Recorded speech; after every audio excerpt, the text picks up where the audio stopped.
Ngayong August 22, humanda ka na sa pagbubukas ng isang naiibang kwento. Inihahandog ng ABS-CBN ang pinakamaganda, pinakagwapong teleserye sa telebisyon. My Binondo Girl. Pinagbibidahan ng pinakamatagumpay na prinsesa ng primetime, Kim Chiu. Ako dito si Jade DiMaggi ba? Since bata pa siya, pangarap niya na talagang makasama yung tatay niya. Tapos yun, nakita niya yung tatay niya. Onyx, yung lalaking yun, siya yung papa ko. Ayaw naman siya kasi bilang sa Chinese family, mas importante ang lalaking anak. Simula bata pa ako, ito na yung pangarap ko. Kilalanin ako ng papa ko. Kasama ang kanyang mga bagong prinsipe, Jolo Revilla. Character name ko dito, ako si Onyx de Malanta. Actually, ako yung best friend ni Zayd dito. Simula ng mga bata pa lang kami. Di mo man lang ako kaya isayaw. Sinong sumasalo sa'yo sa rampa? Sino nakikipag-away kapag tinatawag kang tomboy? Matteo Guidicelli. Ako po dito ay si Trevor. Si Trevor po ay isang astig na lalaki. Chick boy, easy-go-lucky. Gusto lang mag-party. Ma-in-love ako kay Kim Chiu. Naiwan na, no offense meant to your sister, pero she's kinda annoying. Zian Lim. My character name is Andy Wu. Andy Wu is a very serious guy. He's very serious in business. He's very serious in life. Tutok siya sa negosyo. When Q1 comes in the story, I know how to run things in the company. Inassign ako ni Mr. Chen to help out his only son, Yuan, para mas maging comfortable pa siya sa company, mas maging magaling pa siya. I don't believe this. You must be Jade. Yuan's sister. Magkamukha kayo. Ipinakikilala sina Richard Yap. Ako po dito ay si Chen Si. Si Chen Si ay isang Chinese national. Na-meet niya si Miss Ai Ai in China. Nagkaroon sila ng anak pero hindi sila nagkatuluyan. Sa Chinese kasi mas importante ang lalaking anak. Since babae si Jade, hindi niya masyadong binibigyan ng importansya. Please free my nanay and my lola. You get what you want. Bring Yuan here. Pero makikita mo yun dun sa story na parang si Jade gustong matanggap ni Chen Si.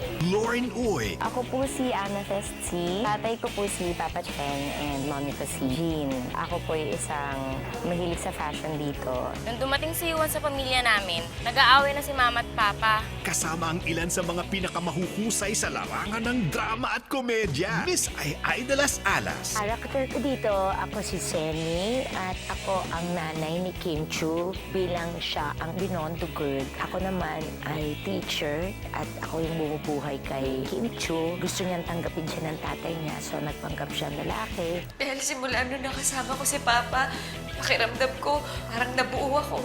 Eh, anong ginagawa namin sa'yo?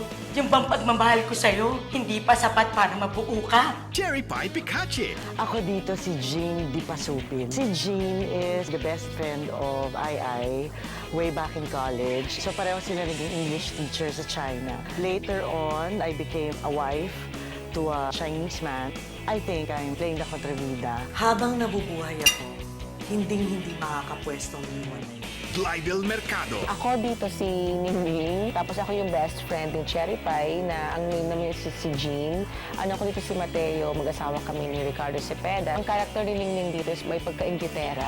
Friend, pareho lang naman tayo eh. Pareho lang tayong walang boses sa mga asawa natin. Ricardo Cepeda. Ang character name ko is Edison Wu. Ako yung business partner ni Mr. Chen na galing kaming Guangzhou, China. Si Glidel, yung asawa ko, pareho kaming interesado sa pera. Mag-fabricate ka ng store. Basta iluro mo si Yuan, papalit sa Tianjin, Manila. At Miss Gina Pareño. Ang pangalan ko po rito ay Amor.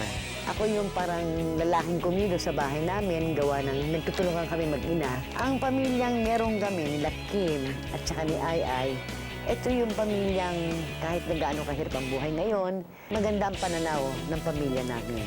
Wala man tayo magagawa kundi payagan sumama si Jade sa tatay niya. Uy! Nakuha! Neck niya! No! Over my dead sexy body! Tunay na pinaghandaan.